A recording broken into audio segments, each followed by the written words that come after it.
have here a statement from the book I read you last week, which I'll pass out to you, just so you have it in your records. If you don't buy the reference book that I've suggested to you, you at least have this page. This is the page in which Cezanne is advising, Renoir's son is advising people about how Cezanne paints.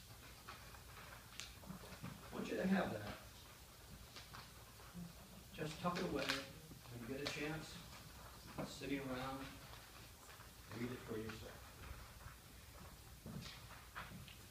I don't know if this painting was the last painting of the three he worked on or not, but it was one of the last three of this series of large faders. They said it was the first one. First one, it went on for years. Yeah. Years. Yeah, but that's what they say. It's the first one he started. First one he started? It's the first of the three. First of the three. That's what Okay. the literature says. Okay. If it was in the studio when he died, this was a painting that he was photographed in front of. Are you aware of that photograph? Because I do not have a copy of it for you. He was visited by three young painters, and they took a photograph of him. Oh, here it is. Sure you can see it. He's in front of the painting, right? One of the few sort of portraits he set for. In front of the painting. And so I'm going to read you something. This is from the same individual, whose copy of which I just gave you. I hope you think about buying this book, this Sanchez book.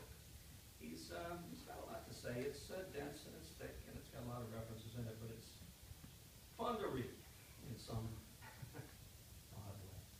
So after this photograph was taken in front of him, and with him in front of this painting, some people came back to visit him, and they found, according to this, a big painting of bathers with 8 figures, almost life-size, on which Cezanne was still working. Their host was apologetic. He says, "I hardly dare admit it," he told them. "I've been working on it since 1894. 1894, the reference to this painting.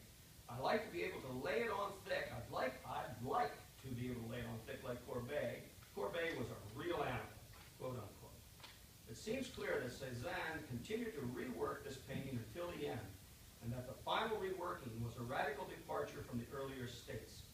Radical enough to endow it with the capacity to disquiet, or possibly to embarrass, a capacity it retains to this day.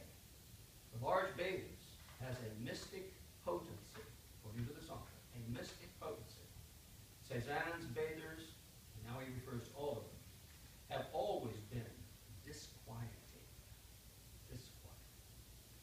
In the period after Cezanne's portrait was taken, the painting went through further mutations.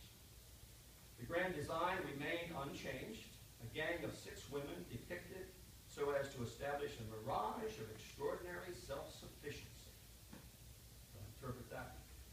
Flanked by 2 separate figures, differentiated from the rest anatomically and physiognomically. But the bathers themselves were much altered. All of the figures in the painting loomed larger in earlier states. They submitted to a process of reduction and concealment. "My figures are too big," Cezanne told Maurice Denis in 1906, as they stood in front of the painting, "so I reduced them by this much, a hand." Here was an insight into the mysterious process of making, as Denis reflected it. What is most surprising in Cezanne's work is surely his search for form, or more precisely, his deformations. It is here that one discovers the greatest hesitations and pentimenti in the artist's work. The large painting of bathers left unfinished in his studio in Aix, the bathers painting, this one, is typically from this point of view, taken up countless times over the course of many years. It is varied little in aspect or color, and even the placement of strokes of paint remains almost the same. On the other hand, he reworked the dimensions of the figures many times. Sometimes they attained natural height, sometimes they shrank to have size arms. Torsos and legs were augmented and reduced to impossible proportions. This was the variable element in his work. His sense of form included neither silhouette nor fixed proportions. The flanking figures were transformed, the two on either side. On the left, erupting into the scene is as if it's about to bear witness, the left-hand figure, the one that you remarked on before. As if it's about to bear witness. Is a misshapen figure with a woman's body and a head that seems to anticipate biomorphic forms beloved of the surrealists. The head has been constructed as a phallus. Traditionally identified as the striding woman, her posture suggests that she will stop striding and start testifying at any moment. The others wait on her word.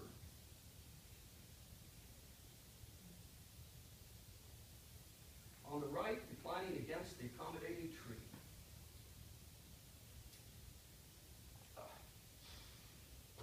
is a bather at rest.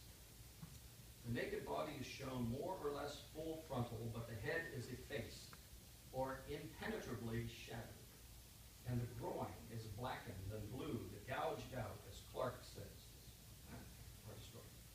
by the ferocity of a marked making.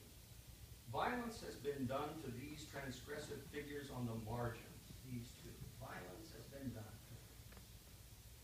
They bear the scars or the deformations. Their separateness is enforced by an array of paint. They are practically walled off from the central group.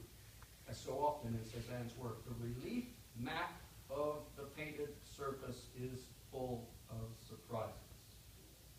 Sexing the bathers is not a task for the squeamish. If the strider is positively surreal, the recliner is insecurely sexed. There is a rudimentary ambiguity to the body so displayed. Gender is not fixed or self-evident. Several of Cezanne's bathers are androgynous.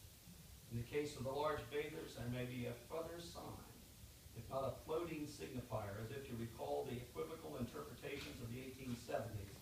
The shadowy blue from form extends more or less vertically from the recliner's crotch. This is it in other words. When Jasper Johns turned to this painting as the source for a series of ink-on plastic tracings after Cezanne in 1994, he imagined the bather indulging in sexual reverie and made the equivocal unequivocal. In some of the tracings, the blue form has become an erect penis, etc., etc. Cezanne's bathers are dreamscapes. They have occasioned a good deal of profitless psychoanalysis about nudity, about sex, about sexuality, about the father, about the mother, about being touched, mocked, exploited, maltreated, persecuted, molested, and traumatized. The full spectrum of sociopathy, eccentricity, abnormality, instability, and insanity.